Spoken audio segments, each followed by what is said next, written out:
del infame que te estaqueaba en el frío.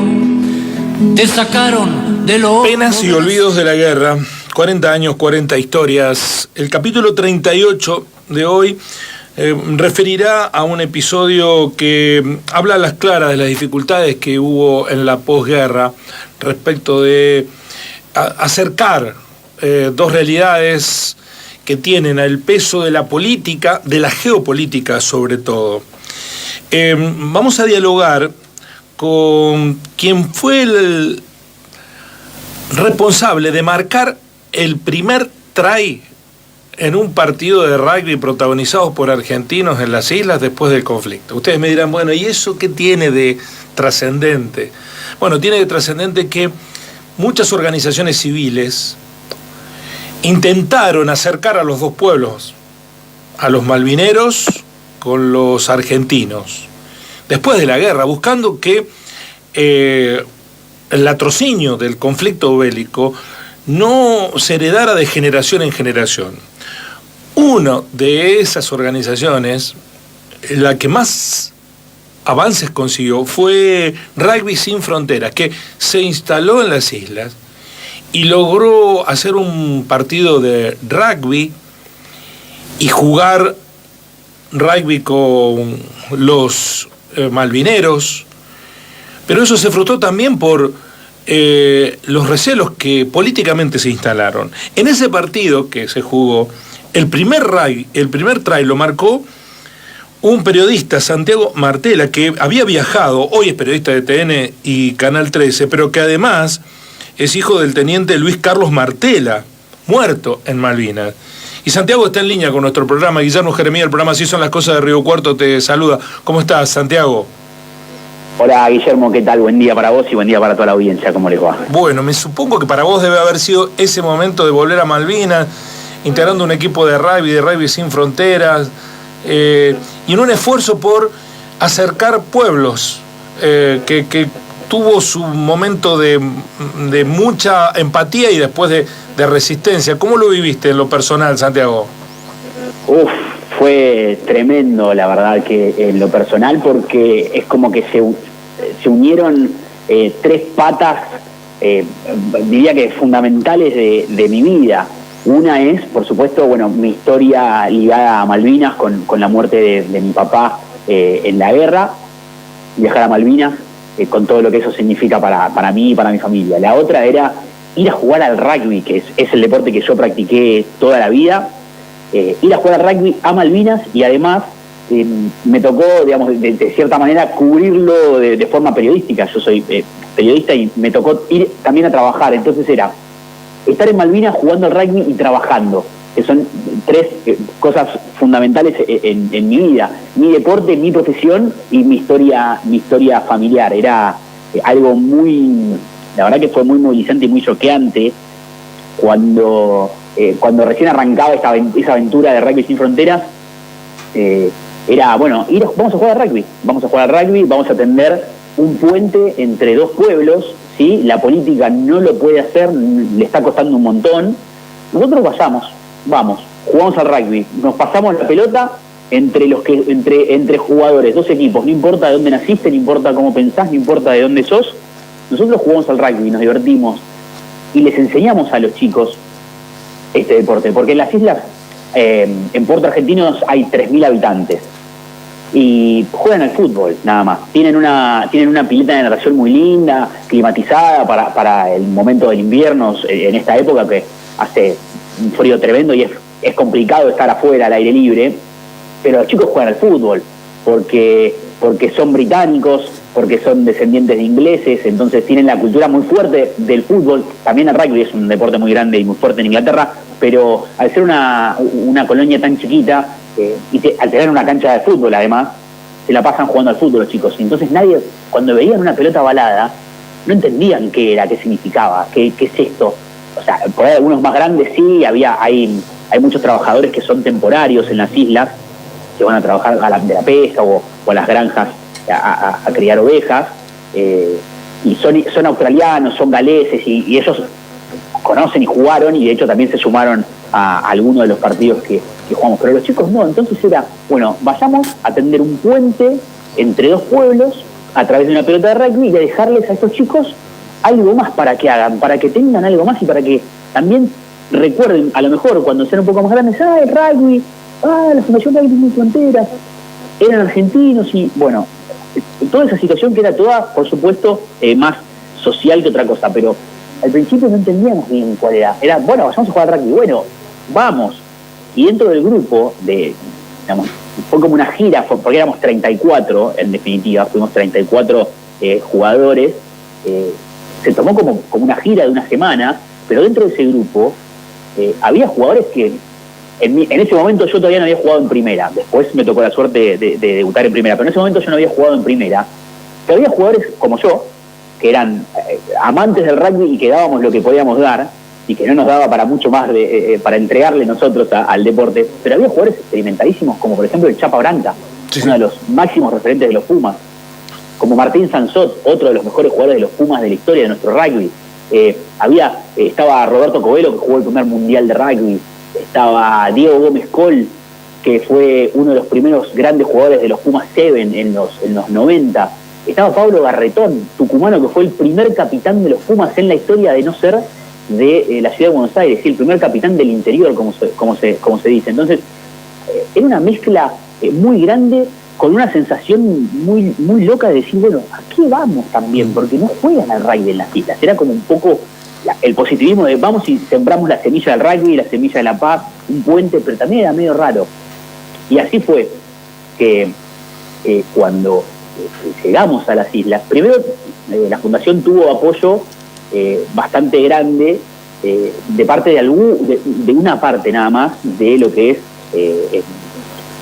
la gente que maneja las islas, ¿sí? Del gobierno, ¿sí? No de todos, sino que de algunos, como diciendo, bueno, vengan, les alquilamos la cancha de fútbol, ustedes la tienen que transformar y con unos caños llevamos de PVC, terminamos de extender los palos del arco para hacer las H, llevamos cal para marcar la cancha y un montón de otras cosas, porque llevamos camisetas y pelotas para los chicos, para que les queden, para que ellos puedan seguir practicando.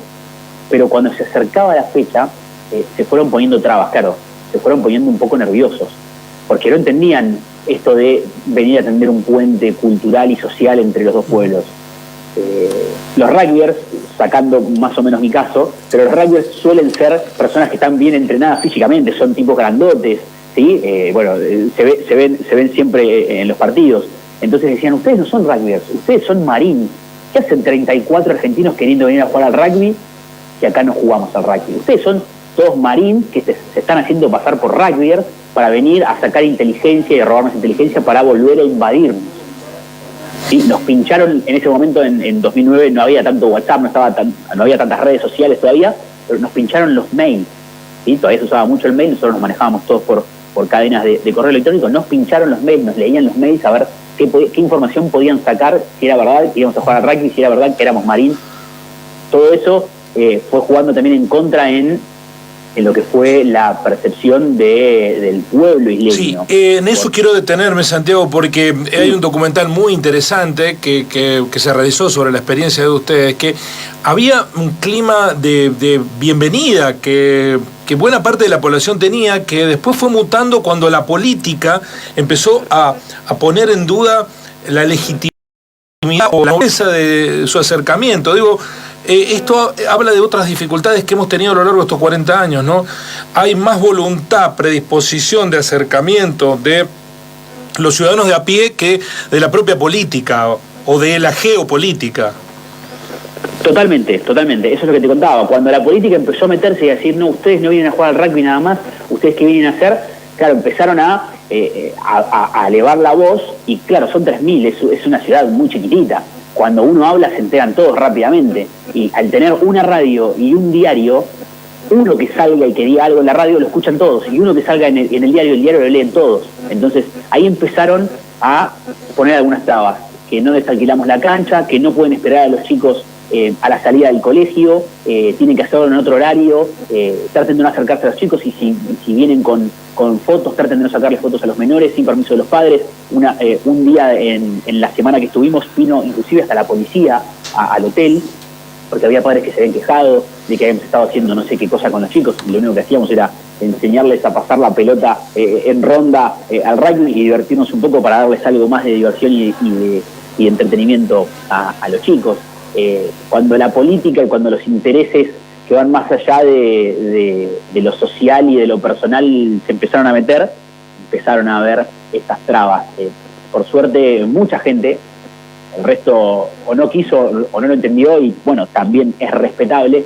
Por suerte, mucha gente entendió cuál era nuestro mensaje, cuál era nuestra idea simple o pura, por decirlo de alguna manera. Digamos, nuestra idea era ir, jugar al rugby y dejar una herramienta y un puente de unión a través del rugby. Mucha gente lo entendió a ese mensaje y se prendieron en los 2 partidos que hicimos en 2 días. Tuvimos apoyo de más personal, como contás vos y decís, más que lo político. De hecho, uno de los pocos que se mantuvo firme en su postura de ayudarnos y de darnos asistencia en nuestra estadía allá, que estaba dentro del Consejo de las Islas. Una vez que nosotros nos fuimos, lo terminaron echando del Consejo, se votó su remoción de su cargo, y le costó mucho encontrar trabajo. Claro, son 3.000 personas, o sea, no es muy difícil cancelar, como se dice ahora, ¿no?, a una persona. Le costó muchísimo volver a encontrar trabajo porque no hay muchas empresas. La gran mayoría de los recursos y de todo proviene del Estado, la pesca, estar con las ovejas en las granjas, mucho lo maneja el gobierno local. Entonces le costaba conseguir dónde volver a insertarse, pero sí, es como bien decís, cuando la política se mete, complica y pone trabas que son más fáciles cuando no están. Santiago, esa visita tuya con Rugby Sin Frontera, entiendo que no fue la primera, que ya habías ido antes a Malvinas. Sí, así es, esa fue mi tercera visita. Por suerte tuve la chance de ir en el año 91, cuando se hizo el primer viaje de todos, después de la guerra, que fue organizado por Cruz Roja, entre los gobiernos británicos y argentino. Viajé en el 91, viajé con mi mamá, con mi hermana y con mis 2 abuelos, con los papás de mi papá, que fue un viaje de un solo día. Nos fuimos muy tempranito en un vuelo de Seiza, directo a las islas, con un vuelo de los aviones grandes, de los Jumbo, que tenían 2 pisos, los más grandes de todos. Fuimos un montón de familiares. Ese fue el primer viaje que se hizo, que fuimos y volvimos en el día. Te dejaban estar un ratito en el cementerio, nada más te llevaban desde la base militar, que está bastante cerca del cementerio, te llevaban en helicóptero, te dividían en grupos y te llevaban en helicóptero hasta el cementerio y te dejaban estar alrededor. No recuerdo bien, porque yo me faltaba poquito para cumplir 10 años. No recuerdo bien el tiempo, pero 1 hora, 1 hora y media, era un tiempito cortito para estar. Y después volvías a la base. En la base estábamos metidos adentro de hangares de los aviones, eso sí me acuerdo perfecto. Estábamos metidos adentro de hangares donde guardaban aviones, helicópteros y demás, pero con todas las ventanas tapiadas, ¿sí?, con bolsas de residuos de las negras, todas pegadas en la ventana para que no pudiésemos ver nada hacia afuera. Cuando el avión venía bajando, estábamos para aterrizar, ya cerquita de las islas, nos hicieron bajar todas las ventanillas del avión, ¿sí?, para que no pudiésemos ver nada desde lejos, desde arriba, para que nadie pueda llegar a ver cuántos aviones hay en la pista, cuántas bases, o sea, era todo fue muy hermético, pero por suerte se pudo viajar por primera vez. Y después viajé en el 99, cuando empezaron a darse los vuelos de línea regulares, que ahora en julio se reanudan después de la pandemia, desde Chile hacia Malvinas, y que una vez por mes hacen escala en Río Gallegos. Ahí viajé, un acuerdo que había en ese momento de Cancillería con el gobierno británico, y también organizados por la Comisión de Familiares de Caídos. Y también ahí, como ibas en vuelo de línea, tenías que quedarte 1 semana, igual que el vuelo cuando fuimos con Rugby Sin Fronteras. Y ahí yo ya tenía 18 años, y fue como que más movilizante, y te va pegando de distintas maneras, porque ya tenés 18, ya sos mayor, ya tenías la edad que tenían muchos de nuestros héroes que estuvieron ahí, que pelearon, y vas entendiendo, por supuesto, las cosas de diferentes maneras. Y después este tercer viaje, contaba recién, en 2009, con ya 28, Rugby Sin Fronteras. Bueno, y para finalizar, Santiago, no sé si quedan cuentas pendientes, si uno tiene, siendo familiar de una víctima, un héroe de Malvinas, un veterano caído, si quedan cuentas pendientes, si las pudiste saldar y si te interesaste saber en qué circunstancias, cómo, cuándo y dónde falleció tu papá, el teniente Luis Carlos Martela. ¿Cuentas pendientes? Mira, la verdad te diría que no. Esto es, por supuesto, la tristeza y el dolor de no tener a mi papá, de no haber estado con él prácticamente nada, porque cuando mi papá se fue yo no había cumplido un año. De hecho, él me manda una carta que es como bastante conocida, de Malvinas, el día que yo cumplo un año. Y esa es la carta con la que yo, es como que son como mis mandamientos, por decirlo de alguna manera.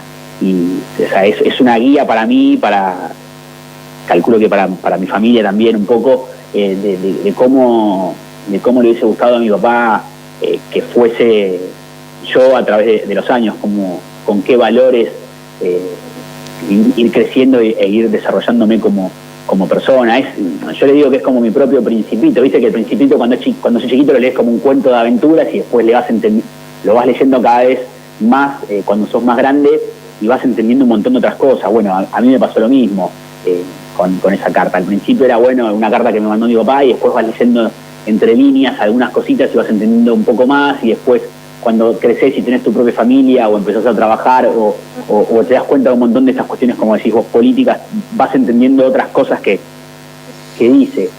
Pero cuentas pendientes no, sí, con el dolor y la tristeza de que no esté, pero sabiendo por qué se dieron esas circunstancias, y con el orgullo enorme de saber que él dio todo por nosotros y estaba convencido de lo que estaba haciendo. Y qué mejor homenaje para nosotros que salir y levantarse temprano y salir a vivir la vida a full y a pleno todos los días, nosotros por él y cada uno de los familiares de nuestros héroes que siguen estando allá por cada uno de ellos, por supuesto, de los 649 héroes que tenemos.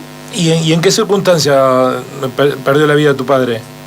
Mi papá murió en la defensa final de Puerto Argentino el 12 de junio, este domingo justo se cumplieron 40 años. Él estaba en una posición en la que estaba siendo atacada por los ingleses, y quedaron soldados que estaban a cargo suyo, quedaron soldados un poco más adelante que él, y se habían cortado las comunicaciones, entonces tuvieron que salir a buscarlos para ordenarles el repliegue y un reposicionamiento un poco más atrás, porque ya los ingleses los estaban desbordando. Cuando salen con otro compañero a buscarlos, se encuentran con un grupo de ingleses que, por supuesto, empiezan a atacarlos, se tiran abajo, se cubren con una piedra. El compañero de mi papá cae primero y mi papá cae arriba, ¿sí?, del otro compañero. Cuando se van a incorporar para seguir la carrera y la búsqueda de estos soldados, ahí lo ven a mi papá y le disparan y lo hieren. Santiago, muchísimas gracias por la historia. A nosotros cada una de las historias de Malvinas que hemos recorrido nos da la sensación que nos deja un efecto ejemplar. Esta es la del esfuerzo porque supongo que te deben haber quedado algunas broncas, odios, son lógicos, naturales, pero que a través del deporte trataste de conciliarlos, más allá de lo exitoso o lo de relativamente exitoso del trámite por ustedes realizado, ese puente al que aludía, la voluntad de la búsqueda de ese acercamiento me parece que es el gran ejemplo que ustedes han dejado. En lo personal, vos porque lo sufriste en carne propia en términos familiares, pero bueno, de todo el grupo de Rugby Sin Fronteras que siguió haciendo estas misiones en otros lugares del mundo. Exactamente, es esa palabra que usaste vos, Guillermo, es voluntad. Fue la voluntad. Después si prendió la semillita, si la política la apagó, si por X motivo, bueno, eso será cuestión de los que quedaron allá y la decisión que han tomado en las islas, pero la voluntad estuvo, y como decías vos, también se hizo en otros lugares del mundo y se volvió a Malvinas, se volvió 2 o 3 veces más, pero es eso la palabra es la voluntad, las ganas de ir, de hacer y demostrar que eso, justamente con voluntad se pueden hacer y lograr un montón de cosas. Gracias, Santiago, por contarnos tu historia en este día, muy amable. Muy amables ustedes por la invitación a charlar un ratito y les mando un gran abrazo. Santiago Martela, periodista de TN y Canal 13, con una historia muy particular, hijo de un veterano de guerra caído en combate, el teniente Luis Carlos Martela, y además integrante de Rugby Sin Frontera, que se acercaron a los habitantes de Malvinas tratando de tender un puente de amistad más allá de la guerra. Lo lograron en parte, encontraron los mismos odios y resquemores que transitan entre nosotros. Al fin de cuentas, terminamos todos siendo muy parecidos.